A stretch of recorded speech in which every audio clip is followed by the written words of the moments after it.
Hello friends, food corner চ্যানেলে আপনাদের সবাইকে স্বাগত। চলে এসেছি আবার একটা দারুণ রেসিপি নিয়ে। আজ আমি একেবারে অনুষ্ঠান বাড়ির মতন কাঁচা আমের প্লাস্টিক চাটনির রেসিপি শেয়ার করব। শেষ পাতে চাটনি আমাদের প্রায় সকলেরই খুবই পছন্দের একটা ডিশ। আর আজ আমি যে রেসিপিটা আপনাদের সাথে শেয়ার করব, খুবই সহজে আপনারা এটা বাড়িতে বানিয়ে ফেলতে পারবেন। তাহলে আসুন দেখে নেওয়া যাক আজকের এই রেসিপিটা আমি কিভাবে বানালাম। কাঁচা আমের প্লাস্টিক চাটনির জন্য আমি যে যে উপকরণগুলো নিয়েছি সেগুলো হলো কাঁচা আম। এখানে আমি দুটো মিডিয়াম সাইজের কাঁচা আম নিয়েছি। আমগুলো খুব ভালো করে ধুয়ে পরিষ্কার করে নিয়ে পিল করে নিতে হবে। এবারে আমগুলো পাতলা পাতলা করে স্লাইস করে কেটে নিয়েছি। এখানে একটা কড়াইয়ে 1 কাপ মেজারমেন্ট কাপের 1 কাপ চিনি নিয়েছি এবং সেই কাপেরই 1.5 কাপ জল নিয়েছি। গ্যাসের ফ্লেমটা মিডিয়াম রেখে চিনি এবং জলটা ভালো করে মিক্স করে নিতে হবে যতক্ষণ না পর্যন্ত চিনিটা মেল্টেড হয়ে যাচ্ছে।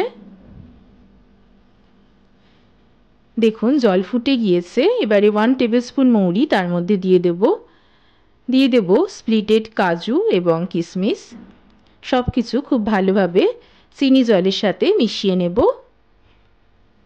এবারে স্লাইস করে রাখা আমগুলো দিয়ে দেব এবং সব কিছু খুব ভালোভাবে মিক্স করে নেব।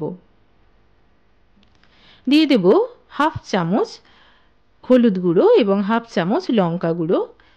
আবারও সব কিছু খুব ভালোভাবে মিক্স করে নেব।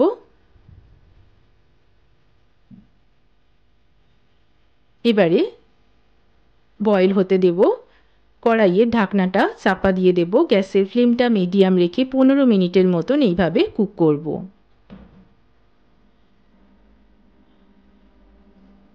15 মিনিট হয়ে গিয়েছে। কড়াইয়ের ঢাকনাটা খুলে নেব। দেখুন বন্ধুরা, আমগুলো অনেকটাই বয়েল হয়ে গিয়েছে। চিনির রসের মধ্যে আমগুলো কিন্তু বেশ অনেকটাই বয়েল হয়েছে, আরও কিছুটা বয়েল হবে।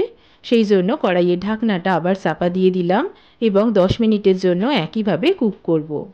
10 মিনিট হয়ে গিয়েছে। দেখুন আমগুলো কিন্তু একেবারে সেদ্ধ হয়ে গিয়েছে এবং খুব ভালোভাবে গলে গিয়েছে। দেখুন একটা প্লাস্টিকের মতন চটচটে ভাব অলরেডি চাটনিতে এসে গিয়েছে।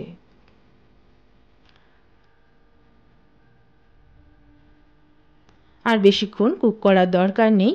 গ্যাসের ফ্লেমটা বন্ধ করে দেব এবং 2-3 মিনিট এইভাবে একটু দমে রেখে দেব। 2-3 মিনিট হয়ে গিয়েছে।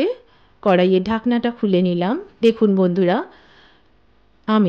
কাঁচা আমের প্লাস্টিক চাটনি কিন্তু একেবারে রেডি হয়ে গিয়েছে।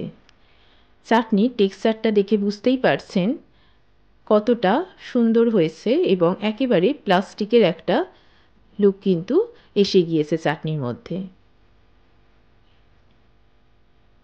এটাকে আপনারা কন্টেনারে স্টোর করেও কিন্তু বেশ কিছুদিন রেখে খেতে পারেন।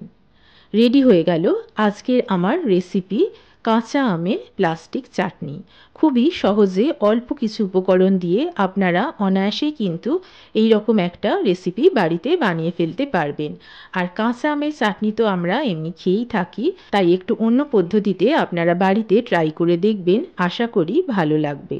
ভিডিওটা ভালো লাগলে ফুড কর্নার চ্যানেলকে লাইক, কমেন্ট এবং সাবস্ক্রাইব করতে ভুলবেন না। আর যারা নতুন ভিউয়ার তাদের উদ্দেশ্যে বলছি, আমার চ্যানেলটিকে প্লিজ সাবস্ক্রাইব করে নিন। তাতে যে কোনো ভিডিও এলে সবার আগেই নোটিফিকেশন কিন্তু আপনারা পেয়ে যাবেন। চলে আসবো আবার একটা নতুন রেসিপি নিয়ে। ভালো থাকবেন, সুস্থ থাকবেন। ধন্যবাদ।